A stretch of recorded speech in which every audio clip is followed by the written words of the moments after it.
Very good. Everyone wants Very to. good discussion. Hang in there. I want to bring in the rest of tonight's all-star panel. On the right, we have Jedediah Bila, daily caller columnist and author of the book Outnumbered. Also joining us is Adam Geller, pollster for New Jersey Governor Chris Christie. Jedediah, welcome to the, I think it's the first time you're on the program, if I'm not mistaken. Thank you for having me. Welcome. Well, you hear this discussion with the good congressman? I do. Weigh in on that. Where do you stand on this? Did we just divert absolute Armageddon, debt-ageddon by signing this deal? No, I think the deal stinks. I don't think it does anything in the way of fiscal responsibility. I think people were really expecting the right to create a clear line of demarcation between them and the left. I don't think they did it. Kudos to the people on the House and Senate who stood up and said, you know, kudos to Mike Lee and Marco Rubio and people who were standing up and saying this is a problem.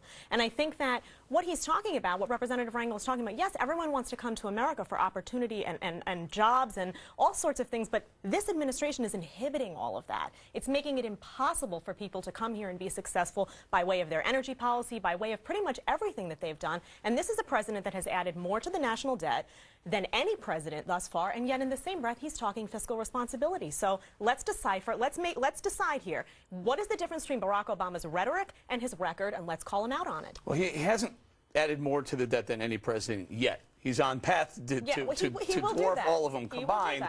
But he will get there. If he's a 4-year president, he'll get there. If he's an 8-year president, he'll definitely get there in droves. Adam, you weigh in. You work for Christie. Have we fixed any of the real underlying problems with the country? First of all, I want to say he won't be an 8-year president, Eric. No, we haven't fixed anything. And Congressman Rangel, with all due respect, I heard some of what you were saying. You did say that we overspend in this country, and you did say that we need to create jobs. The question is, how do we do that? The Obama administration has declared war on small businesses and on free enterprise and on capitalism. So until we get that ship righted, we are in trouble, Eric. And the way we're going to do that, hey, this is incremental, okay? What we have here is the beginning of something, but we're not going to fundamentally recover until after November 2012. Congressman? I really believe that some outstanding Republicans in the House and Senate that said that their major responsibility is make certain that Obama doesn't get another term. I think when you're so set on that politically, it kind of diverts your ability to cooperate, even with things that you think are good for the country. Now, you don't have to be an economist. You don't have to be an economist. Senator Mitch McConnell, who in fact is part of the deal that they brought back. So he's working with the president, in fact. No, I wouldn't say the president. Darn it, it's the United States of America. The president's making millions of dollars selling his book, and he would not have been affected as somebody that was in the street not knowing where the heck they were going to go for a home. We're talking about the United States of America. And I might add that notwithstanding President Obama, if you look at the immigration, you look at the people who want to get here, believe me, young lady, people still believe that this is a great country. I don't think she did. Well, go ahead. Well, she said with Obama, people wouldn't want to come here, but listen, I'm only trying to deal with some of the things that have been said. The truth of the matter is that during a recession, you don't put trillions of dollars in cutting the economy and put these people in the street without disposable income for them to be able to pay their rent, their mortgages, and their ordinary expenses. And you're talking about the small business people. We ran out of time for this segment. They're all going to be here coming up. We're going to get back into it in just a couple of minutes. Every day. And the validity of it, the validity of it is not nearly as important as how far will people go to distort your record. But here, it baffles me that you would play this, because I think that people who did not know that you were about to knock the ad would have said, hey, that makes a lot of sense. What, that they can trash a Steve King? No, they weren't trashing him. One second. I've got a personal stake in this, and I want to talk to the brave Tea Party members who are on the receiving end of this attack ad. Now you know what it's like to be Chris Christie, because Chris Christie is on the receiving end of $7 and $8 million in attack ads, special interest attack ads, and you know what? He sticks to his principles. He does what he's got to do. He's making the state better, just like you're making the country better.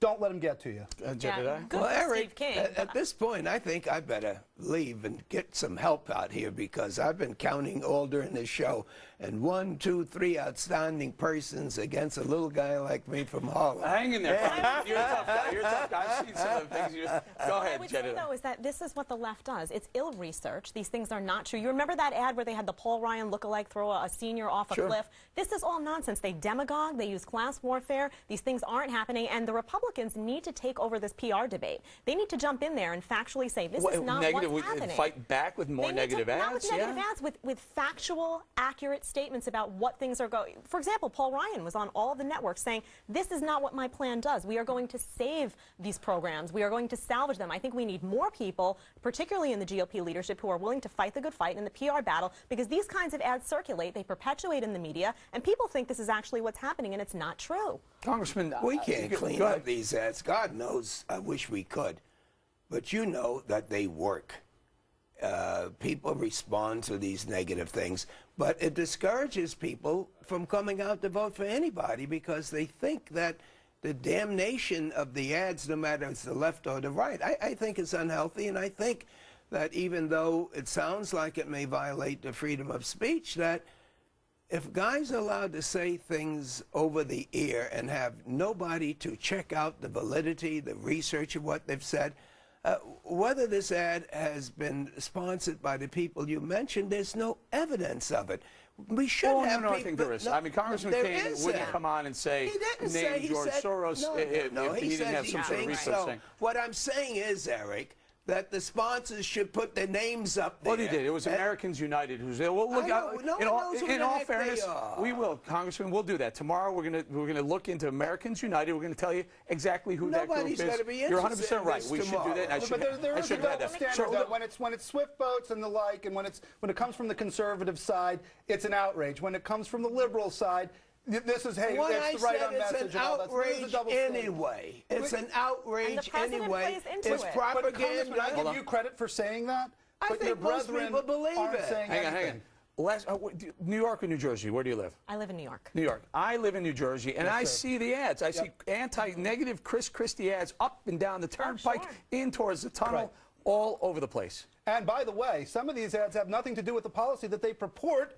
to represent. I mean, the NJEA ad against him had nothing to do with teaching. It was all about how he defends the millionaires and all this stuff. That's where it's it was bogus, and he stuck with his principles. Let's have a bipartisan effort to clean up these dirty ads. Fantastic. I like it. Congressman Rangel has a great idea. We're going to have to leave it there. I'm going to say thank you to Congressman Charlie Rangel for joining us tonight. Up next, I'm bringing out to the panel, Jedediah, you live in New York. You see this. What's your feeling about a mosque? Ground Zero mosque. It shouldn't be there. Just because you can do something, he's right, doesn't mean that you should. You know, I was across the street, working across the street during the 9/11 attacks. I was supposed to be in the building technically. I missed a memo, and I missed that thankfully, and it saved my life. But I think there's no more important voices to hear from than New Yorkers whose families were impacted by this, whose lives were forever impacted by this. And I think we need to know what's happening. If there's prayer going on in there now, who is funding it? All of these are unanswered questions. And if Alan West is going to be a strong voice to lend some support to this, then I stand with him and support him. What do you think of that? This Alan West jumping on. I think, by the way, this guy's a military guy. He knows. He fought Al Qaeda. He fought evil and terrorism and all the bad things going on. What a fantastic spokesman for no Ground Zero Victory Mosque. I give Congressman West such credit for this, and I salute his bravery. Listen, I'm from Central New Jersey, and there is no emptier feeling than going to these commuter parking lots in the days after the attack and seeing cars that were never returned back home and seeing families there crying, looking at these cars. It is unbelievably insensitive to build the mosque on this site. We all agree on that. I can't understand for the life of me why the more moderate elements of the Muslim religion wouldn't agree and say, you know what, you're right, it is insensitive. You know, we can practice our religion, we can build a mosque, let's just not build it there for obvious reasons. Maybe they do, but maybe this isn't one of those factions. Well, this is clearly not one of those factions, and despite their rhetoric to the contrary, this is a victory mosque, as you said. Jedediah, there was a cross that fell, and I remember this because we were the only people allowed in the ground, the lower, it's called Ground Zero. It was an area carved out by the city saying no one could come below Chambers Street. It was cordoned off. I had to be there. I saw that cross. It fell upright. It fell in the shape of a cross. It wasn't cut that way. But now there are those who, the atheists, are suing to get that cross removed. Where are we where PC says remove a cross, yet it's okay to put the people who flew planes into the building are going to be represented 500 feet away from that spot, but that's okay. It's absolutely ridiculous. And you're also going to see a lot of people on the left who are going to come in and fight for, oh, this is a separation of church and state issue, which isn't true. They will twist and contort that to somehow make it make sense when it's relevant for them that it do so. It's an abomination. It shouldn't happen. It's a lack of sensitivity, and it's just not appropriate, frankly. And people need to a lot of people who perished in that lived in New Jersey. The New Jersey community is outraged about this. Well, they are outraged by it, Eric. And, you know, Jedediah brings up a good point. You know, where's the ACLU? Why are they not defending the right of Congressman West and the filmmakers to show this thing? I mean, isn't it, after all, free speech? Yet, you know, here we have elements of the left, you know, criticizing it. Hypocrisy at the highest order. It will be labeled as anti-Muslim. It will be labeled, you know, everyone who supports the showing of this film will be labeled as hating on Muslims. This isn't about hating Muslims. This is about radical Islam being a force that really affected us big time, and we need to treat it as what it was. I have to leave it right there. Sure. All right, let's bring it out to the panel. You listen to this, what do you call it, a consigliere, whatever. But he's right. He's right. Putin wants back in, he'll get in. Here's what I call it, Eric. I call it the bizarro world. Here we have Russia criticizing the United States because of their wild socialist type of spending beyond our means. Your point was exactly right. There's capitalism and instant millionaires in Russia, and we are turning into a socialist country. Now I've seen everything. And by the way, Jedediah, if it weren't for us, forget about the wall coming down and capitalism, communism thing. We use 20 million barrels of oil a day. Russia produces 9 million. We're Russia's, in essence, Russia's biggest customer. Exactly. And I thought, you know, the election of Barack Obama was going to make the world love us. I thought we were going to be revered. I wonder why that didn't happen. Do you think he'd be saying these things if President Reagan was sitting in the White House? I tend to think he'd be talking a little bit differently. So you think that's what's behind this? He sees weakness in the White House? I think he sees weakness in the White House. There's weakness in our policy. And yeah, absolutely. I mean, people around the world respect America when America is strong. And when we have this kind of leadership, we're getting weaker. We need to get strong again. Peace through strength, and it's something that I've actually said. I mean, the parallels between President Obama and President Carter are eerie. You know, when you talk about economics, and now you talk about, you know, the view of the world. I mean, we remember what it was like in the late 1970s to feel that so vulnerable. And here was this big, at that time, Soviet Union really flexing their muscles. And along came President Reagan, and we know how everything turned out. And we need our next President Reagan, and we need him in 2012. You got an idea? No time to waste. Any I've got a few. Do any of them have the same first initial of their first name and second name? I can't go there, Eric, but I'll tell you what. Anybody but Obama. That's what I think. Generic Republican? Or what's it called? We want generic. Ann Coulter last night spent an hour on the show saying it should be this guy, the guy he used to work for or works for, Chris Christie. What do you think of this guy? How would Medvedev, or forget Medvedev, how would Putin react if it was a Chris Christie in the White House? Well, I think he'd sense the toughness. And you know, Chris Christie doesn't hold back. I give him a lot of credit. He calls it like he sees it. He's out there saying things that need to be said. He's taking on unions. He's doing what needs to be done. I think that strength in the White House would be respected. So I'm all for a strong, conservative Republican in 2012 to shake things up. You know what, Geller? You know who I think I'd be most afraid of if I were Putin? And he starts talking like this. Who else in the White House? Sarah Palin. Absolutely. You see her smacking those mackerel in the head with a stick. You see the turkey getting his head cut off in the back of the shot. She doesn't mess around. Well, you know, hey, listen, President Reagan started out as a governor.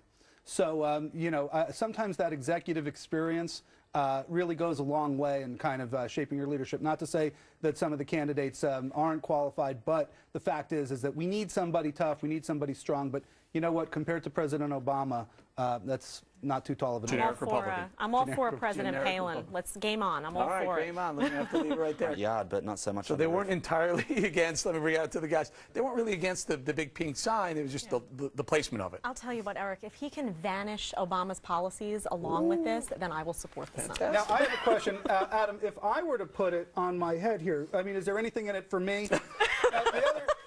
Thinking like a Jersey guy. What's in it for me? What's in it for me? And you know, I just like the fact that you would have also considered a big, huge neon sign, right? And you decided to go with the big hot pink sign instead, a little bit less. The neon was a deal killer? Well, let's be honest, you know, neon is something that's a little bit over the top.